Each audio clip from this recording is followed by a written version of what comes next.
బీజేపీఎం state secretary Jhansi గారు మనతో ఉన్నారు. వారితో మాట్లాడే ప్రయత్నం చేద్దాం. రైట్, నిజంగా అంటే చెప్పండి ఝాన్సీ, వాస్తవంగా అక్కడ నిజంగా వందే మాతరాన్ని ఆపే ప్రయత్నమే చేసినారా, లేకపోతే మీరు సోషల్ మీడియా వేదికగా దీన్ని మిస్యూజ్ చేసుకుంటున్నారా?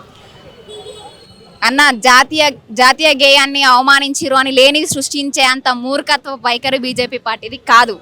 ఎందుకంటే మేము గౌరవించాలనే అనునిత్యం మేము ఏం చేసినా కూడా ముందు భారత్ మాతకి జై అనడం కావచ్చు, జాతీయ గీతాన్ని గౌరవించేటటువంటి పరంపర మా పార్టీలో ఎన్నేళ్ల నుంచో కొనసాగుతుంది. ఇది జగమెరిగిన సత్యం. మాకు ఏం దొరకనట్టు ఒకవేళ ఏదైనా యాజ్ ఏ ప్రతిపక్ష పార్టీగా తప్పులుంటే ఖచ్చితంగా దాన్ని ఖండిస్తాం తప్ప ఈ వేదికగా చేసుకొని వాళ్ళ మీద ఏదో చిల్లర రాజకీయాలు చేసే మనస్తత్వము మాది కాదు. అక్కడ ప్రత్యక్షంగా కనిపిస్తుందన్న, మీడియా ముఖంగానే కదా బయటకు వచ్చినాయి ఈ సమాచారం. ఏదో బీజేపీ పార్టీ వాళ్ళు వెళ్ళి అక్కడ సెల్ ఫోన్లు పెట్టో కెమెరాలు పెట్టో వీడియోలు తీయలేదు కదా. మీడియా వాళ్ళ ఆధ్వర్యంలోనే జరిగినటువంటి సంఘటన బయటికి వచ్చింది. ఈరోజు దేశమంతా చూస్తుంది. ఆరోపణ ఎట్లయితుందన్న? మీరు తప్పుని కప్పిపుచ్చుకోవడానికి ఆరోపణలు చేస్తున్నారు అని చెప్పి తిరిగి మీరేదో సమర్థించుకోవాలని చూస్తే తప్పు ఒప్పైపోదు కదా. వాస్తవానికి ఇప్పుడు వాళ్ళు చెప్పే అంశం ఏంటంటే, మేము అడిగింది చైరు, ఆ చైర్ అడిగిన సందర్భాన్ని పట్టుకోవచ్చు మొత్తం వందే మాతరాన్ని ఆపుతున్నామనే ప్రచారం బీజేపీ చేస్తుంది అనేది వాళ్ళ వాదన. వందే మాతర గేయం ఆలాపన జరుగుతున్నప్పుడు చైర్ అడిగి చైర్లో కూర్చుంటారా అన్న? ఇది ఒక్కటి చెప్పండి. చైర్ ఏ సందర్భంలో అడుగుతారు? సాధారణంగా ఒకవేళ జాతీయ జెండా ఎగిరేసిన తర్వాత జాతీయ గేయం పాడిన తర్వాత కూర్చోవడానికి మీరు చైర్ అడిగినారంటే మేము ఒప్పుకుంటాం. జాతీయ గేయం అక్కడ ఆలపిస్తుంటే మీరు చైర్ ఎట్లా అడుగుతారు? ఒక్కరు కాదు, అక్కడ ముగ్గురు వ్యక్తులు ఒక్కరు చేసిరంటే పొరపాట్లనో లేకపోతే అనుకోకుండా ఏదైనా జరిగిన సంఘటన అనుకోవచ్చు. రాహుల్ గాంధీ, సోనియా గాంధీ, మల్లికార్జున ఖర్గే వీళ్ళందరూ కూడా పార్టీలో అధిష్టానంలో ఉన్నటువంటి అత్యున్నతమైన నాయకులు. మీరు ఈ దేశానికి సమాజానికి ఏం మెసేజ్ ఇస్తున్నట్టు? ఈరోజు పూర్తి వందే మాత్రం పాడే ఉద్దేశం కాంగ్రెస్ పార్టీకి కానీ కాంగ్రెస్ పార్టీ నాయకులకు కానీ లేదు. కాబట్టి అక్కడ బాస్ వాళ్ళే, కాబట్టి వాళ్ళు అక్కడ ఏది ఫాలో అయితే కింది వరకు కాంగ్రెస్ వాళ్ళు గదే ఫాలో అవుతారు. కాబట్టి ఈ వేదికగా వాళ్ళు ఆ మెసేజ్ ఇచ్చిండ్రు. ఇది వాళ్ళకు పూర్తి వందే మాత్రం పాడే ఇష్టం ఎందుకు ఉండదు అనుకుంటున్నారు? అంటే స్వతంత్ర సమరయోధులు వాళ్ళు, స్వతంత్ర సమరయోధుల యొక్క వారసులు వాళ్ళు, ఈ దేశానికి స్వతంత్రం తెచ్చిందే కాంగ్రెస్ పార్టీ అని వాళ్ళు చెప్తా ఉంటారు కదా. మీ కాంగ్రెస్ పార్టీ ఒక్కళ్ళు స్వాతంత్రం కోసం పోరాటం చేస్తే ఈ దేశానికి స్వాతంత్రం రాలేదు. ఎంతోమంది అన్సంగ్ హీరోస్ ఉన్నారు, ఎంతోమంది స్వాతంత్ర సమర యోధులు ఈరోజు తూటాలకు గుండెలు ఎదురు పెట్టి మరి ప్రాణాలు అర్పిస్తే మనం ఈరోజు జెండా పండుగ జరుపుకుంటున్నామన్నా. ఈరోజు జాతీయ జెండా పండుగ ఎంత ఘనంగా చేసుకుంటామంటే మీరు చూడొచ్చు సోషల్ మీడియా వేదికగా పంట పొలాల్లో నాట్లేసే అమ్మల దగ్గర నుంచి మొదలు పెట్టుకుంటే పూరి గుడిసె పైన కూడా ఇవాళ జెండా ఎగిరేసుకొని పండుగ చేస్తున్నారు. ఈరోజు ఇంతమంది త్యాగం చేస్తే మనకు స్వాతంత్రం వచ్చిందంట అని చెప్పి ఇంతమంది జెండా పండుగ చేసుకుంటే మీ మూర్ఖత్వం ఏంది అసలు?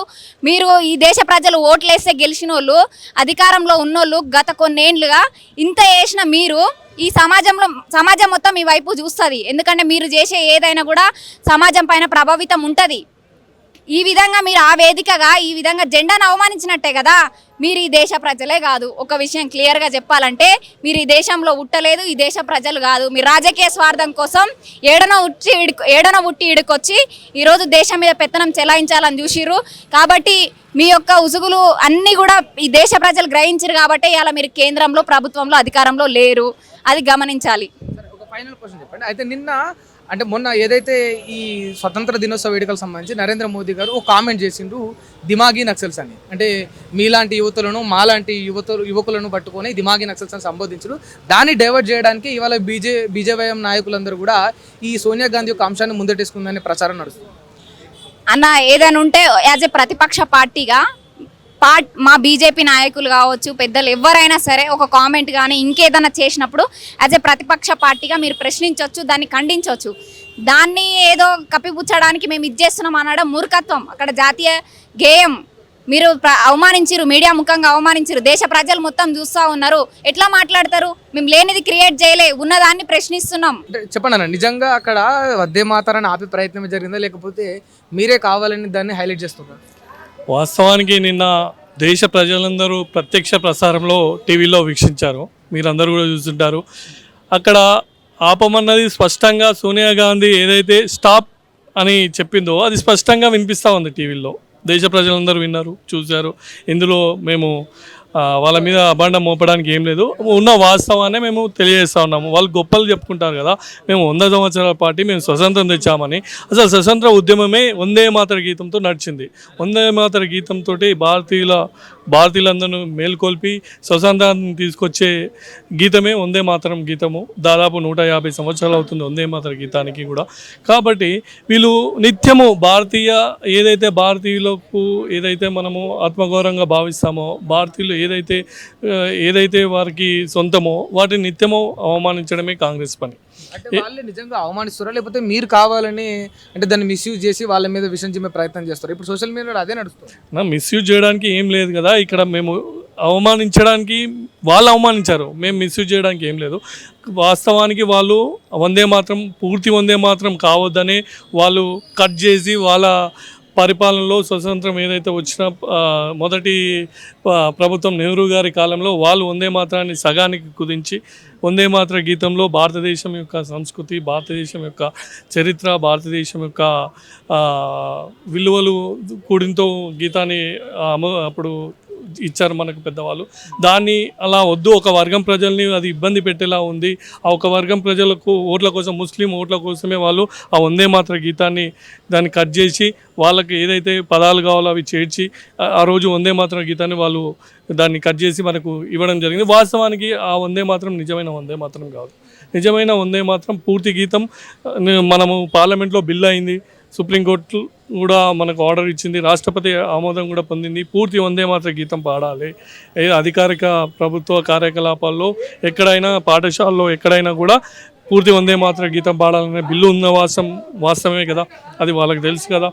మరి అలాంటప్పుడు వాళ్ళ కార్యాలయంలో, వాళ్ళ హెడ్ క్వార్టర్స్లో పూర్తి వందే మాత్ర గీతాన్ని ఆలపించాలి కదా.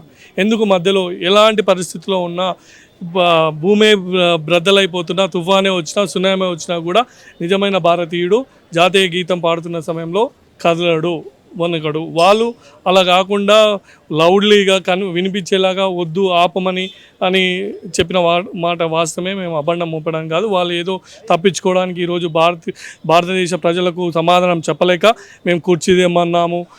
90 ఏళ్ళ ముసలోడు కూడా జాతీయ గీతం వందే మాత్రం ఆలపిస్తప్పుడు వినిపించడం నేర్చి నిల్చుంటాడు. వాడే నిజమైన దేశభక్తుడు. వాళ్ళు నిజమైన దేశభక్తులు కారా? దేశభక్తిని నిరూపించుకోవాల్సిన సమయం వాళ్ళకి అవసరం ఉంది ఇప్పుడు. అంటే ఇప్పుడు నిజంగా అంటే కుర్చీ దమ్మన్న సందర్భాన్ని పట్టుకొని మీరు కావాలని అసలు వందే మాతరాన్ని ఆపమన్నారు అనే విధంగా చిత్రీకరిస్తున్న మాట నిజం కదా? అంటే అక్కడ గేమ్ రావడానికి స్టాప్ అని మధ్యలో అది ఏమైనా సాంగ్ కాదు కదా. ప్రజలందరూ ఎంతో ఉత్సాహపరిచినటువంటి గేమ్ అది. మీరు ఒకసారి ఆలోచన చేస్తే ఈ యొక్క ఇటలీ నుంచి వచ్చినట్టు బొమ్మకు, ఆమెకు దేశం పైన, దేశ ప్రజల పైన, దేశ సంస్కృతి పైన ఎటువంటి అభిమానం లేదు. ఎందుకంటే ఆమె ఇక్కడ పుట్టి పెరిగింది కాదు. ఇంకొకటి, ఆమెకు పుట్టినటువంటి వ్యక్తికి కూడా మన దేశం మీద ఎటువంటి ప్రేమ లేదు. ఎందుకంటే ఆయన ఎప్పుడు చూసినా కూడా దేశం మీద విషం చిమ్ముతూనే ఉంటారు. ఎందుకంటే మేము 60 ఏళ్ళ నుంచి పాలించినాము, 70 ఏళ్ళు పాలించినామని మాటలు చెప్పుకోవడం తప్ప దేశానికి ఎటువంటి డెవలప్మెంట్ కానీ, దేశ ప్రజల శ్రేయస్సు కోసం చేసినటువంటి పనులు కూడా ఏవి లేవు. ఎందుకంటే ఇట్లాంటి వాళ్ళకు ఇండియన్ సిటిజన్షిప్ రద్దు చేయాలని నేను అంట. ఎందుకంటే ఆమె ఇటలీ నుంచి వచ్చింది. మన దేశ సంస్కృతి గురించి ఆమెకి ఏం తెలియదు. వందే మాత్రం అంటే రెస్పెక్ట్ లేదు, ఒక ప్రధాని అంటే రెస్పెక్ట్ లేదు, ఒక సంవిధానం అంటే రెస్పెక్ట్ లేదు, ఏదంటూ రెస్పెక్ట్ లేదు. కాబట్టి అటువంటి వ్యక్తులకు ఇండియన్ సిటిజన్షిప్ ఉండే అర్హత లేదు, ఆమెకు పుట్టినటువంటి వ్యక్తి కూడా అర్హత లేదు. స్వాతంత్ర సమరయోధుల యొక్క వారసత్వం అది, మాకు ఇండియన్ సిటిజన్షిప్ ఎందుకు ఉండదు అనే విధంగా వాళ్ళు మాట్లాడుతున్నారు. అవునండి, సరే మీరు స్వతంత్రం నుంచి పోరాడినటువంటి పార్టీ మీది, మీ ఫ్యామిలీ కూడా అందులో ఉన్నది, సరే మేము ఒప్పుకుందాం, కొంతసేపు అనుకుందాం. అంటే అప్పుడు వాళ్ళు ఏమైనా చేసిరు, మేము దేశాన్ని ఎటువంటి అవమాన పరిస్థితులు తీసుకెళ్తామని మీరంటే ఊకునే సిచ్యువేషన్ లేదు. దేశం అంటే మీకు ఒక ఇల్లు కాదు. దేశంలో మేము కూడా ఉన్నాం, మాకు కూడా హక్కు ఉంది. ఇది ఒక బీజేపీ పార్టీ చేసినటువంటి ధర్నా కాదు. ప్రతి ఒక్క యువకుడు ఆలోచన చేయవలసిన విషయం ఇది. వాళ్ళ పౌరసత్వం రద్దు చేయాలి. అదే కాక ఇటువంటి మళ్ళా జరగకుండా దీని మీద చట్టం ఖచ్చితంగా స్ట్రిక్ట్ చేయాలని మేము కోరుకుంటున్నాం. అంటే స్ట్రిక్ట్ అంటే ఏ విధంగా చేయాలి? ఇప్పుడు అధికారంలో మీరే ఉన్నారు, మీ వాళ్ళే పాలిస్తూ ఉన్నారు కదా. మేము కూడా అదే కోరుకుంటున్నాం. ఏంటంటే దేశద్రోహం కేసులు పెట్టాలి. ఎందుకంటే దేశం మీద ప్రేమ లేనటువంటి వ్యక్తులకు ఇది దేశద్రోహం కిందనే వస్తుందని మేము భావిస్తున్నాం. అటువంటి చర్యలు తీసుకుంటేనే దేశం పట్ల, దేశం పార్లమెంట్లో బిల్లు పెట్టినా కూడా తెలిసినా కూడా మీరు ఇట్లా ప్రవర్తన చేసిరంటే అంటే మీకు దేశం అంటే ప్రేమ లేదు, దేశం ఉన్న పబ్లిక్ అంటే కూడా ప్రేమ లేదు, మీకు ఇటువంటి పార్టీలు పెట్టుకొని తిరిగే హక్కు లేదు. నెక్స్ట్ టైం ఖచ్చితంగా కాంగ్రెస్ వాళ్ళు కూడా ఆలోచన చేయాలి. ఆయన ఒక్కడే కాదు, రేవంత్ రెడ్డి కూడా చాలా సమయాల్లో దేశం మీద ప్రేమ లేనట్టే మాట్లాడుతుంటాడు.